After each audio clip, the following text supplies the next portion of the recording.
Good morning and जय Hind students. तो बेटा आज हम लोग चैप्टर 7 को थोड़ा सा आगे रीड करेंगे। तो डू यू नो का जो पॉइंट है इसमें, India has globally important population of some of rarest animal of Asia such as Bengal fox, Asiatic cheetah, marbled cat, Asiatic lion, Indian elephant, Asiatic wild ass, Indian rhinoceros and Asiatic wild water buffalo. तो आपको जान करके ये हैरानी होगी बेटा कि Asia के अंदर जो रेयरेस्ट एनिमल्स हैं उसमें बंगाल फॉक्स, एशियाटिक चीता, यानी अब ये धीरे धीरे ख़त्म होने की कगार पे आकर के आपके स्टैंड हो गए हैं। फिर नेक्स्ट हमारा टॉपिक है forest wealth. Forest are large and land area covered by thick and dense vegetation. Forest large और सबसे ज़्यादा कवर एरिया में इसका वेजिटेशन जो है पाया जाता है, मतलब सबसे ज़्यादा मात्रा में फॉरेस्ट अर्थ में मौजूद है। They provide suitable environment condition, therefore are store house of the biodiversity. यह सबसे ज़्यादा मात्रा में इन्वायरमेंट को सुटेबल बनाने में हमारी मदद करते हैं, जिससे बायोडाइवर्सिटी हमारी सुरक्षित रह सके। ठीक है। In our country of the existing of forest, हमारे देश में जो फॉरेस्ट की जो एग्जिस्टिंग है, 2/3 इज़ डेंस फॉरेस्ट, उसमें 2/3 बहुत घना जंगल है, and rest is open graded degraded forest, और बाकी सब खुले जंगल हैं, यानी वो उतनी ज़्यादा रूप से कवर नहीं है। ठीक है। Forest play an important role in our life. Forest हमारे जीवन में एक इम्पॉर्टेंट रोल अदा करता है। The forest of India have been known to be one of the richest in the term of vegetation type. India का जो forest है वो बाकी देशों की अपेक्षा काफ़ी रिचेस्ट वेजिटेशन यहाँ पे पाया जाता है। स्पीसीज एंड डाइवर्सिटी, यहाँ की जो स्पीसीज और जो डाइवर्सिटी है वो बाकी देशों की फॉरेस्ट से काफ़ी डिफरेंट है। India has a reach and varied heritage of biodiversity. India में सबसे ज़्यादा मात्रा में, सबसे अधिक मात्रा में रीच क्वालिटी की और विभिन्न विभिन्न प्रकार की बायोडाइवर्सिटी देखने को मिलती है।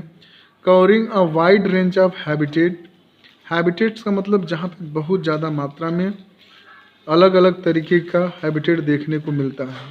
From tropical rain forest to alpine vegetation, rain forest से लेकर के, ट्रॉपिकल रेन फॉरेस्ट से लेकर के एल्पाइन वेजिटेशन तक, and from temperate forest to coastal wetland तक, ये डिफरेंट टाइप का वेजिटेशन यहाँ देखने को मिलता है। In your previous class you have studied about the importance of forest, let us recapitulate them. तो इसके बारे में हम लोगों ने प्रीवियस क्लास में बेटा पढ़ा था, एक बार फिर से हम इसको थोड़ा सा समराइज कर लेते हैं। They provide fuel and would which is an important source of energy specially for village of the people. Fodder from the forest form an important food source for the cattle and other grazing animal. जो forest पे depend होने वाले जो जीव या जो जानवर हैं वो अपने भोजन के लिए उस पर डिपेंड हैं, जंगलों पे डिपेंड हैं। They check the soil erosion, ये सॉइल इरोजन को कम करते हैं। Trees roots bind the soil and prevents erosion caused by wind and water. ये इस तरीके से अपने रूट से इसको बांधे रखते हैं सॉइल को, जिससे उसका इरोजन न हो सके हवा और पानी के माध्यम से। They improve the soil and some species of tree have the ability to return nitrogen to the soil and enrich it. यह सॉइल की फर्टिलिटी को भी बढ़ाते हैं, और कुछ खास टाइप के जो पौधे होते हैं वो नाइट्रोजन साइकिल के माध्यम से नाइट्रोजन की मात्रा हमेशा मेंटेन करते रहते हैं। They help to maintain the water table by continuously reaching it through the water flow during the rainfall. ये rainfall के माध्यम से ये वाटर टेबल को भी कंटिन्यूस मेंटेन करते हैं। This also help the controlling floods, ये बाढ़ में भी मदद करते हैं। तो ये सारी चीज़ें बेटा हम लोग ऑलरेडी पहले से पढ़े हुए हैं, एक बार आप इसको ज़रूर से ज़रूर देख लीजिएगा।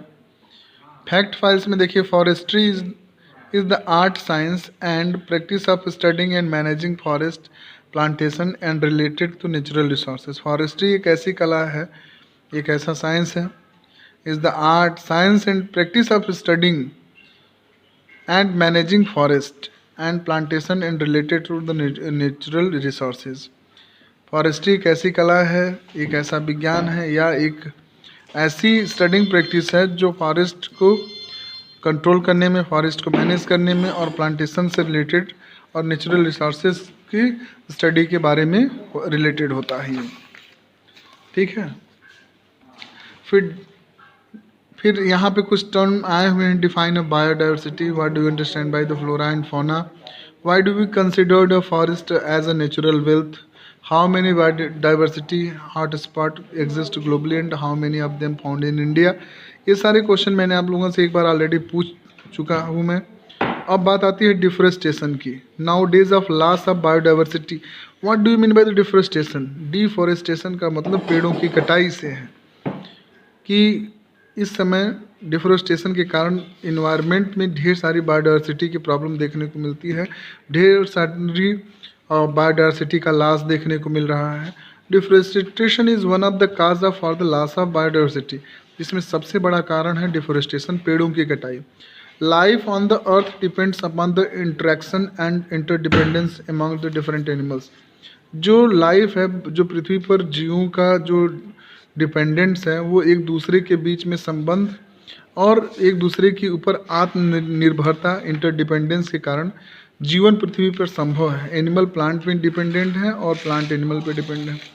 Many species of animals and plants are on the verge extinction, जिसके कारण बहुत से प्लांट और एनिमल पृथ्वी पर से धीरे धीरे गायब होते जा रहे हैं।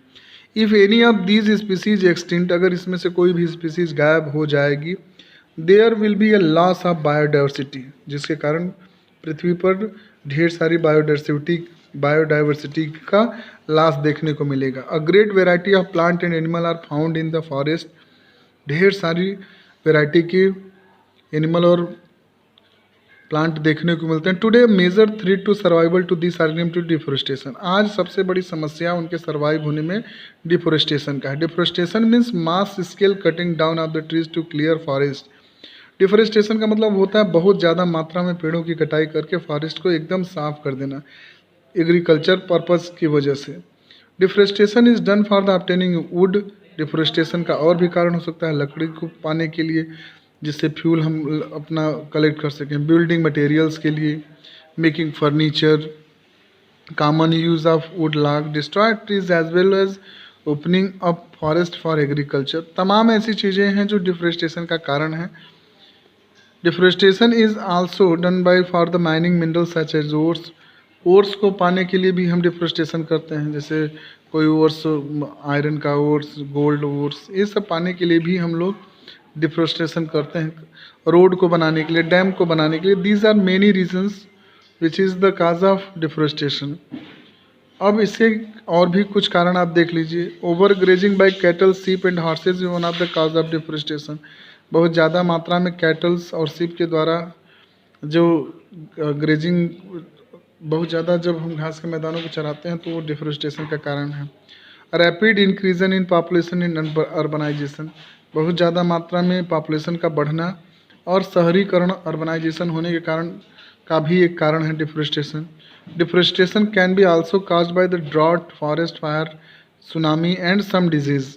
Deforestation can also be caused by, deforestation के और जो कारण हैं वो सूखा के कारण हो सकते हैं, फॉरेस्ट में आग लगने के कारण से हो सकते हैं, सुनामी के कारण हो सकते हैं, और जंगल में कोई खास तरीके की बीमारी अगर लग जाए तो इसके कारण भी डिफोरेस्टेशन के हो सकते हैं। There is a reduction of forest to a great area of their pre-agriculture land. Local forest now cover 21% earth land surface. There is a reduction of forest to a great area, धीरे धीरे अब forest area हमेशा कम होती जा रही है। Pre agriculture land of their pre agriculture land, local forest now cover 21% of earth land surface. तो धीरे धीरे इसका परसेंटेज आपका कम होता जाएगा और एक ऐसा समय आएगा कि पूरे जंगल जो है पृथ्वी से गायब हो जाएंगे। तो आज के लिए बेटा इतना ही। आप इन रीजंस को अच्छी तरीके से पढ़िएगा। नेक्स्ट वीडियो में मैं डिफोरेस्टेशन का कारण और बाकी चीज़ें आपको बताऊंगा।